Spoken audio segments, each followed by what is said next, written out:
Nightmare or the best vehicle I've ever owned? Well, this is a tale of two Porsche 911s. We've owned two Porsche 911s now for, well, one for a year and a half and this one for about the same amount of time, pretty much a year and a half, and things have been very different. So in this video, we're going to go over what you need to look out if you're shopping an old European vehicle, whether it's a Mercedes, a BMW, an Audi, or a Porsche, a Maserati, a Ferrari, whatever you're shopping.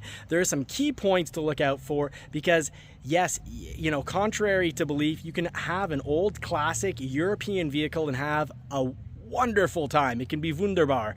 This 911 has not been very great. In the video, I'm going to tell you why, but the 911, the black one, the 2000, has been absolutely incredible. I also have some really bad news to drop, at least for us, maybe for you. So you'll want to watch this because you're going to know exactly how to shop one of these, why we're getting rid of one of these, and how you can easily figure out and get the absolute best 911 or European classic vehicle and have far better time than you will driving pretty much anything else, or you can have a really bad time. It can be a nightmare. So this is a tale of two 911s, the nightmare, and also possibly the best ownership experience I've had. So just before we get started, please hit the like button, subscribe, and turn bell notifications on. Otherwise, this will probably be the only time this content ever gets offered to you. So let's check it out and see the differences. We'll start with the black 2000 Porsche 911,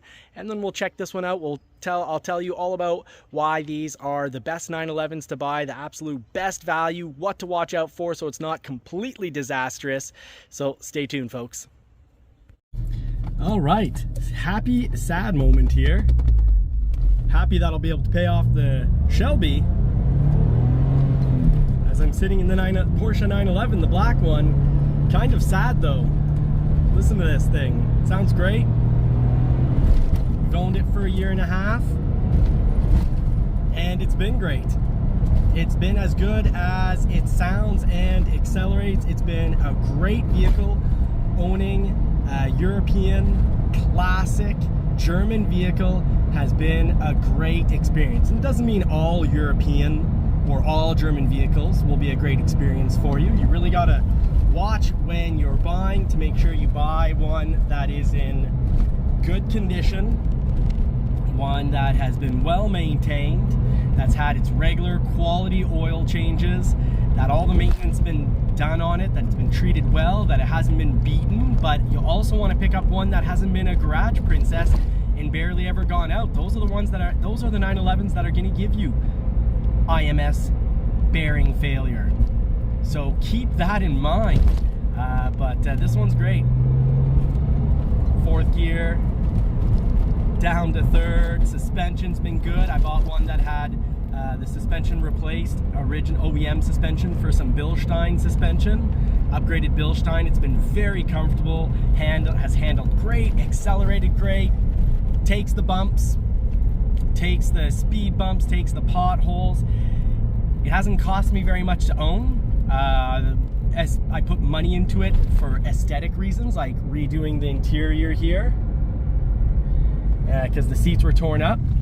Part of the reason why I got a great price on it. Just went over a speed bump, and the suspension's amazing. I highly recommend getting the Bilstein shocks that are blue and silver. They do an amazing job on this.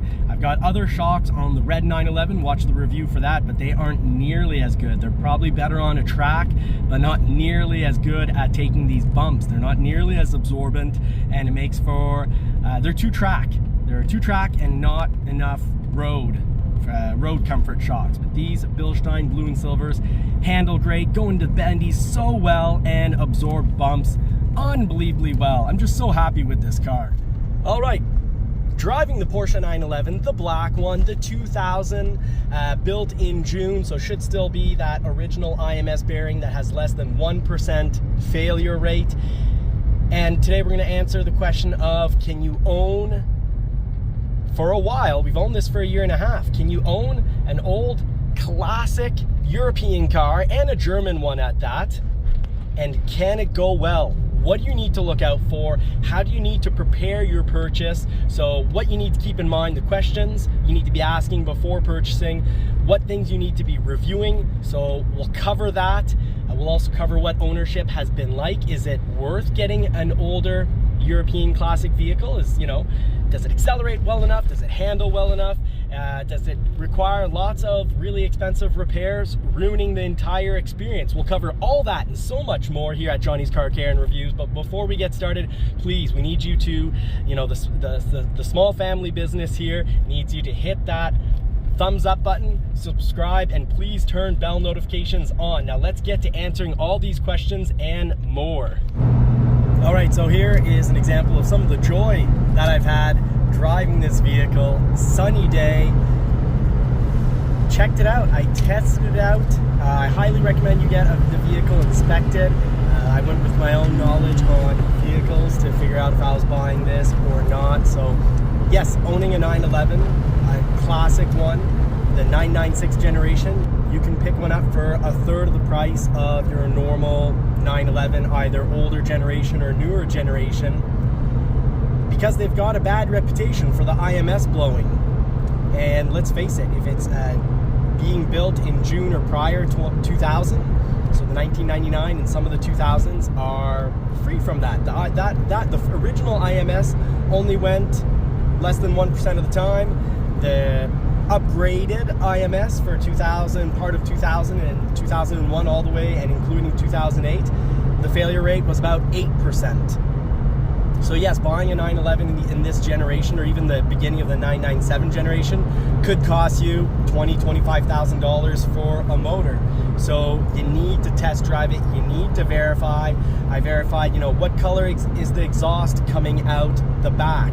And it's not just that, the suspension. You can put several $1,000s into suspension, or clutch, or transmission. So you want to drive it, you want to listen to the transmission, feel how it shifts. But this one's been great because I inspected it and the exhaust was 100% clear. Now it might be a little white on start off if the vehicle has, like you could say, humidity, wetness in the exhaust, if it's rather wet or if it's been wet, if it hasn't been driven.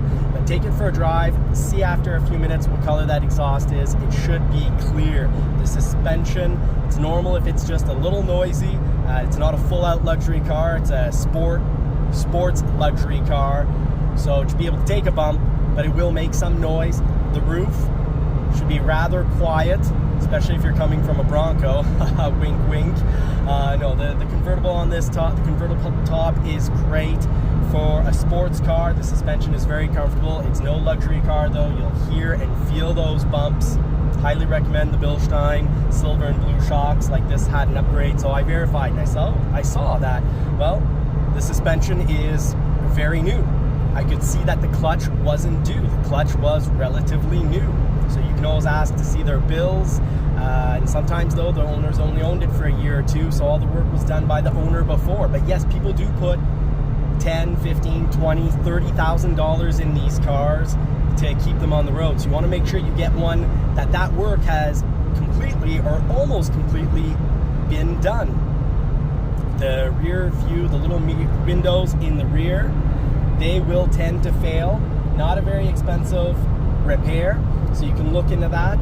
The tops for these are surprisingly inexpensive, so if you find one that just needs, a new top and some interior repairs, well, you can take it to an interior specialist, spend, maybe $1,000 and get a bargain on one instead of spending, $40,000, $50,000 on one of these. You can maybe get them in the $20,000 range. Put a little money in. It's better to have little aesthetic issues than mechanical issues. You want the mechanics to be great and up to date. Check the transmission, make sure it's not, making weird noises, if it's not shifting with difficulty, that it's going into the gears easily and properly. Ideally, try to make sure it's had a new clutch put in.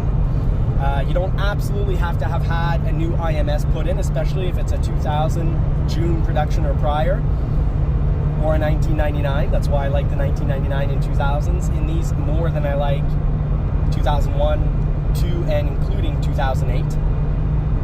But this car, these 996 generations, 911s can be a great bargain, a ton of fun, and an amazing car that will turn heads, that you will have fun driving.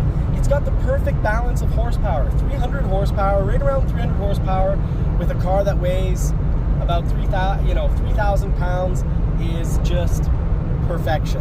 It handles great, it takes the bumps well enough. This has got to be one of my favorite cars out of the 80 plus vehicles that I've owned, and I've driven hundreds of vehicles. I love the Porsche 911. I'm sad to see this go, but I'm able to do it because I still have the red one. So catch reviews on the red 911. Now that one we didn't buy. We weren't quite as lucky in buying it. We didn't, having such an amazing experience with this black one, we went into the red one